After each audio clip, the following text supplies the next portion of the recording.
Hi everyone, welcome to Kyushu channel. Today, I'd like to talk about a powerful and fascinating animal that has lived in Japan long before humans arrived here. The bear. In recent years, bears have appeared more often in the Japanese news, sometimes as symbols of danger, sometimes as victims themselves. But before we talk about conflicts between humans and bears, we need to understand who bears really are. So we'll explore the bears of Japan, their history, their behavior, their intelligence, and their role in nature. Before we begin, let me ask you something. When you hear the word bear, what kind of image comes to your mind? A dangerous animal? A shocking news headline? Or something to be feared deep in the mountains? In Japan today, bears are often talked about only when something goes wrong. But bears have lived in this land far longer than we have. Long before cities, long before roads, long before humans ever called these mountains dangerous, bears were already here. To understand the problems we face today, we must first understand bears, not as monsters, not as enemies, but as living beings sharing the same land with us. Bears came to Japan long before humans. Bears have lived in Japan for hundreds of thousands of years. During the Ice Age, when sea levels were much lower, Japan was connected to the Asian continent by land. At that time, bears migrated into what is now Japan. Humans arrived much later, during the Paleolithic period, tens of thousands of years after bears had already made Japan their home. In other words, bears are not visitors here. They are original residents.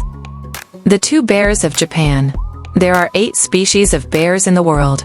Japan is home to 2 of them. The first is the Japanese black bear, a subspecies of the Asiatic black bear. In Japanese, this bear is called Tsukino Waguma, which means moon ring bear, named after the white, crescent-shaped marking on its chest. The second is the Ezo brown bear, a subspecies of the brown bear found only in Hokkaido. Ezo is the old name for Hokkaido. Today, Japanese black bears live across most of Honshu and Shikoku. Brown bears live only in Hokkaido. Kyushu once had black bears as well. However, the last confirmed record was in 1957. In 2012, the Japanese government officially declared that bears in Kyushu were extinct. For thousands of years, bears were not just animals in Japan. They were part of the landscape, part of belief, and part of daily life. They were feared, yes, but they were also respected. How bears live: diet, movement, and survival. Bears belong to the order Carnivora, but they are omnivores. They eat plants, fruits, insects, and animals. Because plants are difficult to digest, bears compensate by eating large quantities. In autumn, just before hibernation, a bear may consume up to 5,000 calories a day. Bears do not have strict territories. Instead, their movement range changes depending on food availability. When food is plentiful, they stay close. When food is scarce, they travel far, sometimes into human areas. Bears are not moving closer to people because they suddenly became aggressive. They are responding to changes in their environment. A deeper look at bears' intelligence and memory. Before moving on, it's important to understand one key fact about bears. Bears are not just large and powerful animals, they are highly intelligent. They have excellent memory. Once a bear learns where food can be found, it remembers that location for a very long time. This is one of the reasons why bears may repeatedly appear in the same village or neighborhood. If a bear once finds food near human houses, farms, or garbage areas, it may return again and again, even years later. This is not because the bear wants to harm humans, but because it has learned that the area is an easy source of calories. This intelligence helps bears survive in the wild, but in modern society, it can unfortunately increase conflicts with humans. Bears and human time, different worlds colliding.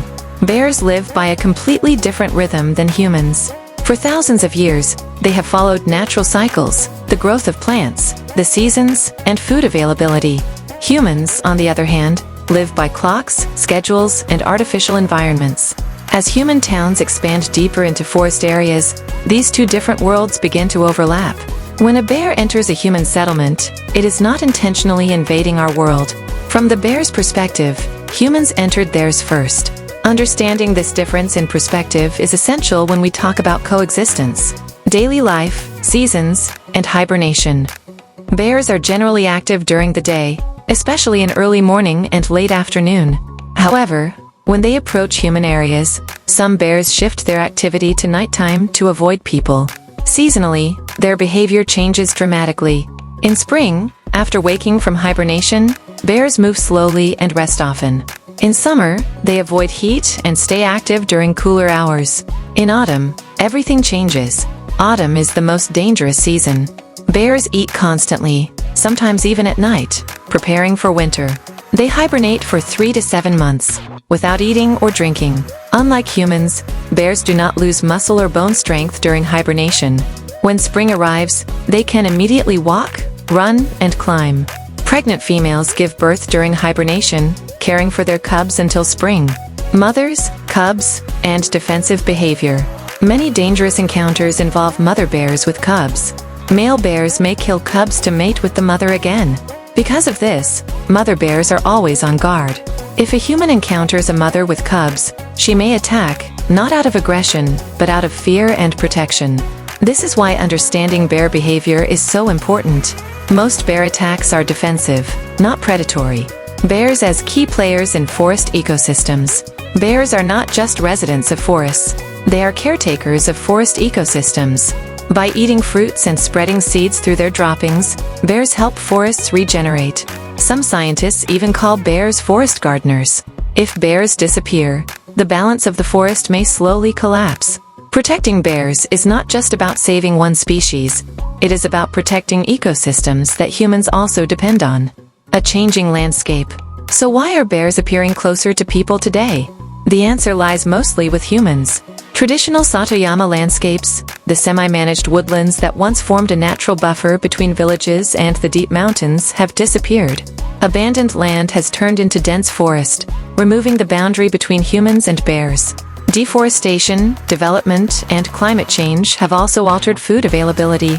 Bears did not suddenly change. The world around them did. Toward coexistence. As we learn more about bears, one quiet question emerges. Who should change, bears or humans? Bears lived in Japan long before us. They adapted to forests over tens of thousands of years. Humans changed the landscape in just a few generations. The best future is not one without bears, nor one where humans live in constant fear. The best future is coexistence.